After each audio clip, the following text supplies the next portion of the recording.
Hello बच्चों, आज हम कक्षा 10वीं के एक्सरसाइज 6.4 को हल करेंगे। तो चलिए सवाल नंबर 1 से शुरुआत करते हैं और कोशिश करेंगे इसे हर एक पॉइंट सीखने के लिए जो हमारे लिए ज़रूरी हो। जिसमें देखिए पहला सवाल बोल रहा है कि मान लीजिए ABC और त्रिभुज DEF समरूप है और इनके क्षेत्रफल जो है इतने दिए गए हैं, EF इतना दिया गया है, तो BC हमें ज्ञात करना है। तो सबसे पहले हम दो त्रिभुज बना लेंगे अपनी सुविधा के लिए, जैसा बोल रहा है। एक त्रिभुज हमारा ABC है और दूसरा है DEF। अब देखिए इसका क्षेत्रफल कितना दिया है, ABC का 64 है और इसका क्षेत्रफल 121 है। बोल रहा है कि EF कितना है, 15.4 है। तो हमें BC ज्ञात करना है। तो हमें क्या करना है, BC ज्ञात करना है। चलिए सबसे पहले जो दिया है वो लिख लेंगे। क्या दिया हमारा कि त्रिभुज ABC समरूप त्रिभुज DEF, दोनों त्रिभुज समरूप है। तो एक प्रमेय है 6.6 है शायद, जिसमें बोला गया है कि एरिया ऑफ त्रिभुज, दो समरूप त्रिभुजों के क्षेत्रफलों का अनुपात उनकी संगत भुजाओं के अनुपात के वर्ग के बराबर होता है। यह प्रमेय हमारा 6.6 है, शायद 6.6 है, ऐसा ही कुछ है। तो एरिया ऑफ त्रिभुज क्या हो जाएगा, ABC बटा में एरिया ऑफ त्रिभुज DEF। अब बोला है दो त्रिभुजों के क्षेत्रफलों का अनुपात उनकी संगत भुजाओं के अनुपात के वर्ग के बराबर होता है। तो संगत भुजा क्या हो जाएगा हमारा, AB बटा में DE, इनके वर्ग बराबर BC बटा में EF, इनका वर्ग, और AC बटा में DF, इनका वर्ग के बराबर होता है। संगत भुजा का वर्ग के बराबर होता है। अब देखिए एरिया ऑफ त्रिभुज ABC कितना दिया है, 64 दिया है गया है, और एरिया ऑफ त्रिभुज DEF कितना है, 121 दिया गया है, इज इक्वल टू AB। देखिए अब इसमें हम करेंगे क्या, जो भुजा में निकालना है वही लेंगे। देखिए AB तो हमें पूछ नहीं रहा है, न DE दिया गया है, AC भी नहीं पूछ रहा है, और ना ही हमारा DF दिया गया है। इसमें हमारा BC पूछ रहा है और EF हमें दिया गया है। तो BC और EF हमारा ये है, इसको हम ले लेंगे। जिस भुजा का जो पड़ेगा उस भुजा को ले लेंगे हम, BC बटा में EF का होल स्क्वायर। 64 8 का होता है और 121 11 का होता है। इसका स्क्वायर हम कर देंगे बराबर। BC हमें फाइंड करना है, EF कितना दिया गया है, 15.4, इसका स्क्वायर कर देंगे। सॉरी, देखिए इधर भी स्क्वायर है, इधर भी स्क्वायर है। हम क्या करेंगे, स्क्वायर को कटा देंगे। क्या हो जाएगा हमारा 8 बटा में 11 इज इक्वल टू BC बटा में 15.4। और इसको हम इधर हल करेंगे तो क्या हो जाएगा हमारा, अगर 22 में हम इसको यहीं पर कर दे तो क्या हो जाएगा हमारा, BC गुना 11 हो जाएगा, सॉरी BC गुना 11 इज इक्वल टू 8 गुना 15.4। तो BC बराबर क्या हो जाएगा हमारा, 8 गुना 15.4। 5 हमको लिखने नहीं आएगा जी, 5 और 3 लिखने में बड़ा दिक्कत होता है।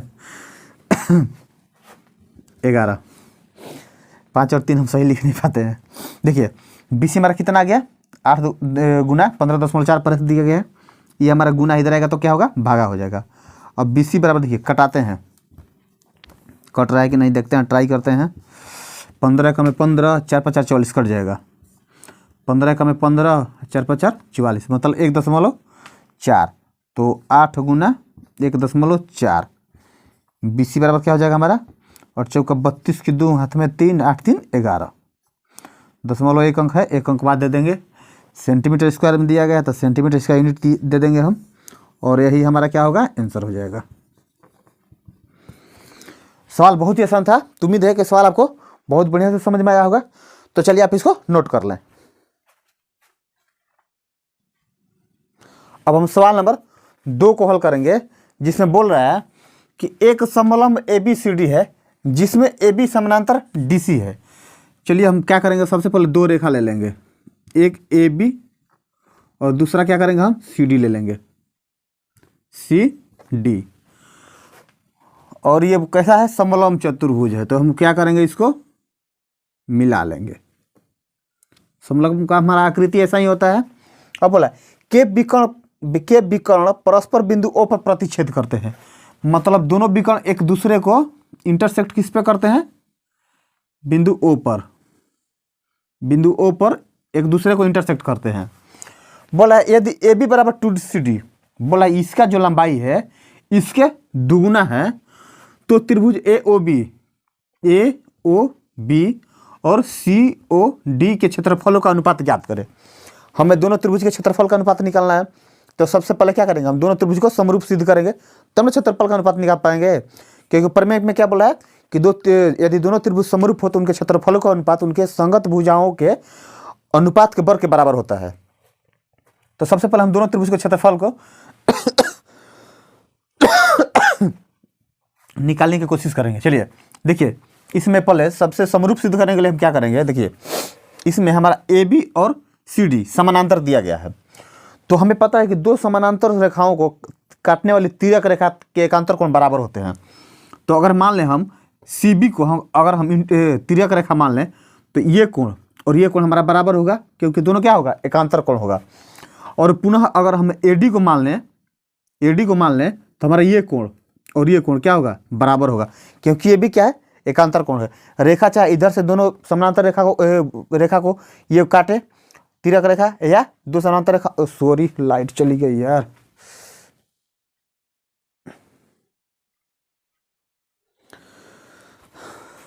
सॉरी बच्चों लाइट चली गई थी, थोड़ा सा के लिए दिक्कत हुआ। चलिए फिर हम कहाँ पर थे, हम बता रहे थे कि दो जब समानांतर रेखा हो तो उसको कोई अगर तिर्यक रेखा काटती है तो उसका एकांतर कोण बराबर होते हैं। सवाल में दिया गया है कि AB और CD दोनों क्या है, हमारा समानांतर रेखा है, उसको एक तिर्यक रेखा CB काट रही है और एक तिर्यक रेखा AD काट रही है, तो ये कोण दोनों एकांतर कोण हो जाएगा, और ये कोण क्या हो जाएगा, एकांतर कोण हो जाएगा, दोनों बराबर होंगे। हम तो दोनों त्रिभुज को समरूप सिद्ध करेंगे, तो लिखेंगे त्रिभुज AOB तथा त्रिभुज COD में, चूंकि दोनों इसी त्रिभुज का हमें समरूप सिद्ध करना है, तो क्या लिखेंगे हम, देखिए हम इसको लिखेंगे तो क्या लिखेंगे, ABO, कोण ABO बराबर कोण OCD, फिर अगर हम इसको लिखेंगे तो क्या लिखेंगे, BAO, कोण BAO बराबर कोण CDO या ODC, कुछ भी लिख सकते हैं, CDO, ये दोनों क्या हो गए हमारे, एकांतर कोण, एकांतर कोण हो गए। और जब किसी दो त्रिभुज का हमें दो कोण मिल जाए तो तीसरा कोण ऐसे ही बराबर हो जाता है, तो यहाँ पर क्या हो जाएगा, ए समरूपता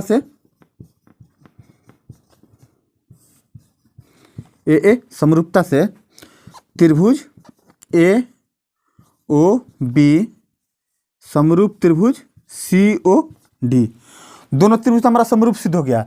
अब बोला है कि क्षेत्रफल का अनुपात निकालना है, तो हमने क्या पढ़ा है प्रमेय 6.6 में कि दो समरूप त्रिभुज के क्षेत्रफल का अनुपात उनके संगत भुजाओं के अनुपात के वर्ग के बराबर होता है।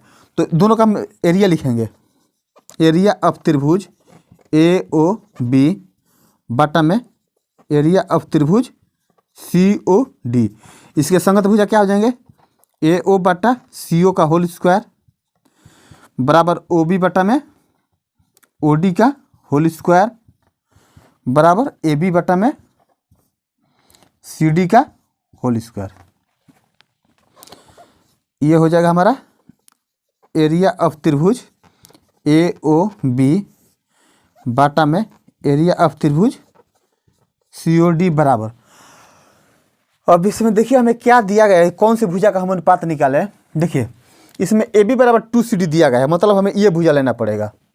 अच्छा तो हम इसको ले लेंगे AB बटा में CD का स्क्वायर, और इसको हम ऐसे सिद्ध करेंगे। यहाँ पर देखिए क्या है हमारा, एरिया ऑफ त्रिभुज AOB बटा में एरिया ऑफ त्रिभुज COD बराबर ए बी बराबर क्या दिया गया है, देखिए कहीं दिया गया है ए बी बराबर 2CD दिया गया है, तो यहाँ पर हम 2CD लिखेंगे, बटा में CD का CD लिखेंगे, स्क्वायर कर देंगे, तो CD क्या हो गया हमारा, कट गया, क्या बचा, एरिया ऑफ त्रिभुज AOB बटा में एरिया ऑफ त्रिभुज COD बराबर 2 का स्क्वायर क्या होगा, 2 बटा में 1 लिख लीजिए, पहले एक लाइन बढ़ जा रहा है, एरिया ऑफ त्रिभुज AOB बटा में एरिया ऑफ त्रिभुज COD इक्वल टू क्या होगा, 2 का स्क्वायर 4,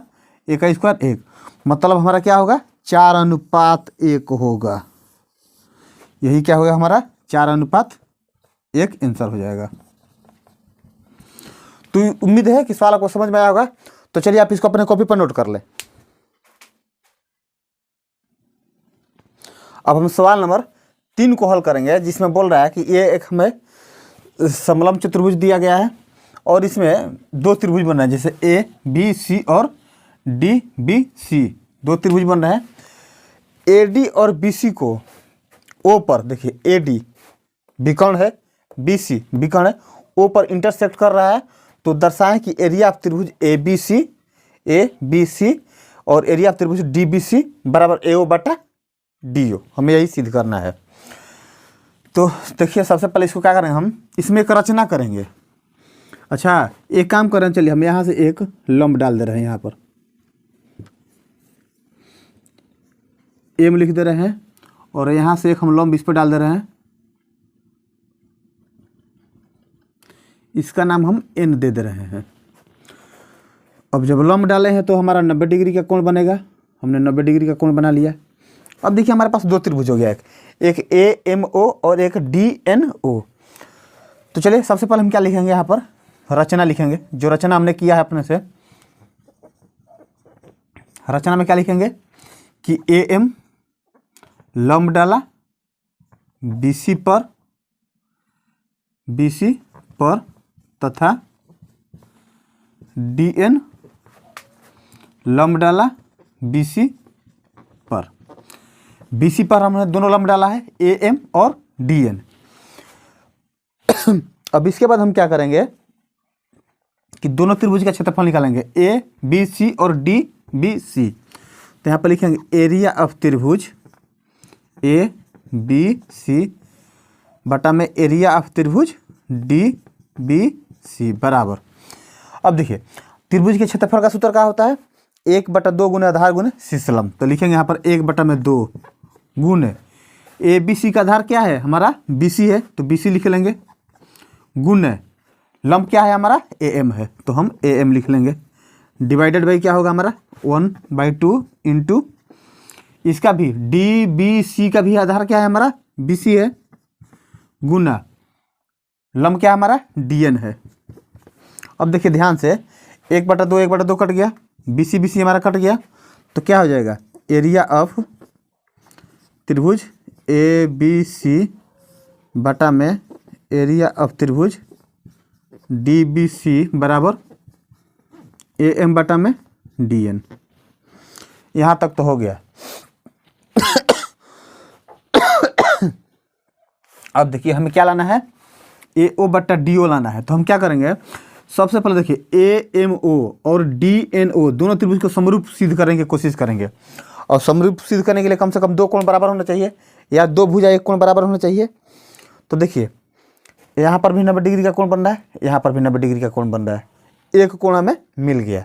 दूसरा देखिए AMO और DNO, O ऐसा कोण है, ये वाला जो कोण है A, ये वाला ये दोनों कोण दोनों में शामिल है। O किस में शामिल है, O इस त्रिभुज में भी शामिल है और O इस त्रिभुज में भी शामिल है। तो एक तो ये हमारा कोण मिल गया, अब 2 कोण मिल गया तो त्रिभुज हमारा समरूप हो जाएगा। तो लिखेंगे त्रिभुज AMO तथा त्रिभुज DNO में क्या क्या मिला है जी हमें, एक तो मिल गया है कोण AMO बराबर कोण DNO बराबर 90 डिग्री। देखिए इसमें भी M पर 90 बन रहा है, यहाँ पर N पर 90 बन रहा है, तो 2 कोण तो हमें मिल गए। अब एक कोण है हमारा AOM AOM बराबर कोण DON। DON बराबर क्या हो जाएगा हमारा शीर्षाभिमुख कोण।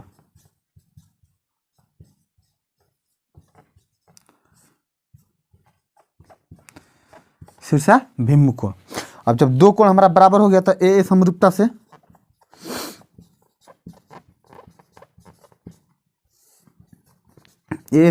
क्या हो जाएगा त्रिभुज AMO समरूप त्रिभुज DNO। और जब दोनों त्रिभुज हमारा समरूप हो गया सॉरी, तो समरूप त्रिभुज के संगत भुजा का अनुपात बराबर होता है ना। तो अब देखिए हम यहाँ पर आते हैं, इसका AM बटा इसका DN बराबर इसका MO बटा में इसका NO, इसका AO और इसका DO।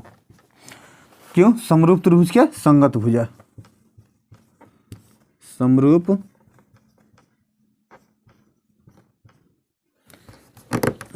त्रिभुज का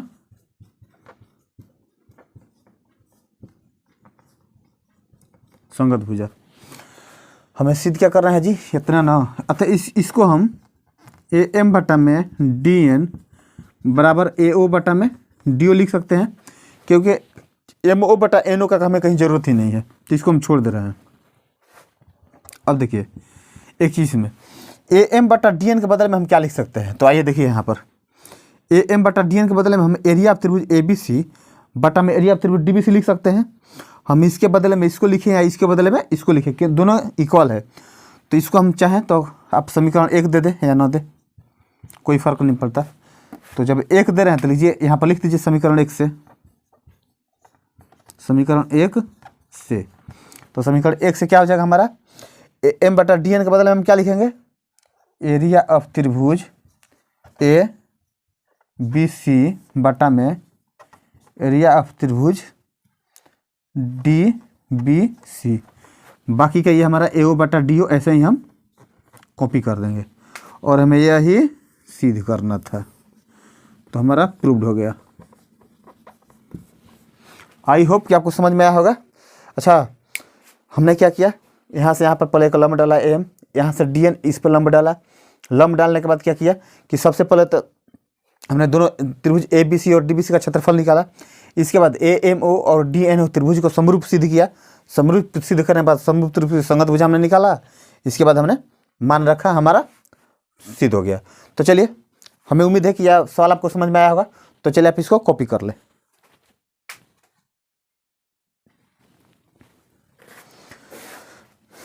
आज हमने सवाल नंबर 1, 2 और 3 को हल किया, एक्सरसाइज 6.4 का। इसके बाकी के सवाल हम आपको अगले पार्ट में मिलेंगे। उम्मीद करते हैं कि आप पढ़ रहे होंगे ध्यान से, घर पर ठंड से हिफाजत भी अपने आप को रखेंगे। और अगले सवाल के साथ हम आपसे मिलते हैं, तब तक के लिए धन्यवाद।